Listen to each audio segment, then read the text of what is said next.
जिस मनुष्य की मृत्यु होने वाली होती है वह बोलना चाहता है लेकिन बोल नहीं पाता। अंत समय में उसकी सभी इंद्रियां, बोलने सुनने आदि की शक्ति नष्ट हो जाती है और वह हिलडुल भी नहीं पाता। उस समय दो यमदूत आते हैं। उस समय शरीर से अंगुष्ठ मात्र यानी अंगूठे के बराबर आत्मा निकलती है, जिसे यमदूत पकड़ लेते हैं।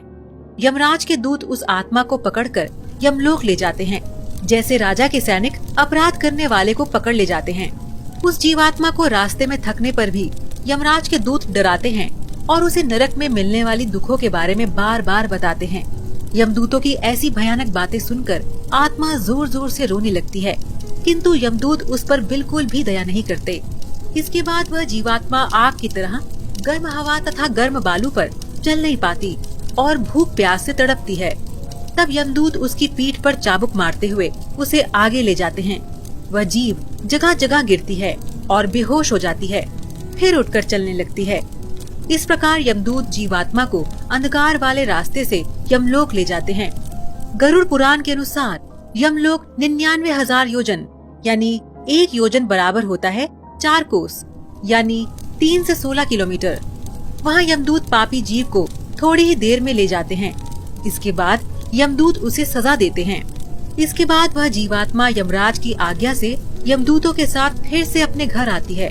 घर आकर वह जीवात्मा अपने शरीर में पुनः प्रवेश करने की इच्छा करती है, लेकिन यमदूत के बंधन से वह मुक्त नहीं हो पाती और भूख प्यास के कारण रोती है।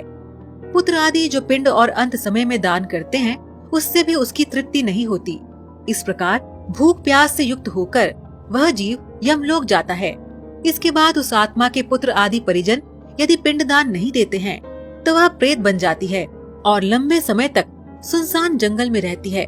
गरुड़ पुराण के अनुसार मनुष्य की मृत्यु के बाद 10 दिन तक पिंडदान अवश्य करना चाहिए। पिंडदान से ही आत्मा को चलने की शक्ति प्राप्त होती है। शव को जलाने के बाद मृत देह से अंगूठे के बराबर का शरीर उत्पन्न होता है।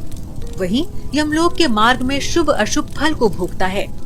पहले दिन पिंडदान से मूर्धा यानी सिर, दूसरे दिन से गर्दन और कंधे, तीसरे दिन से हृदय, चौथे दिन के पिंड से पीठ, 5वें दिन से नाभि, छठे और 7वें दिन से कमर और नीचे का भाग, 8वें दिन से पैर, 9वें और 10वें दिन से भूख प्यास आदि उत्पन्न होती है। यमदूतों द्वारा 13वें दिन आत्मा को पकड़ लिया जाता है। इसके बाद वह भूख प्यास से तड़पती हुई यमलोक तक अकेले ही जाती है। 47 दिन तक लगातार चलकर आत्मा यमलोक पहुंचती है। तो इस प्रकार मार्ग से 16 पुरियों को पार कर जीव यमराज के पास पहुंचता है। तो दर्शकों, हम उम्मीद करते हैं कि आपको ये वीडियो पसंद आया होगा।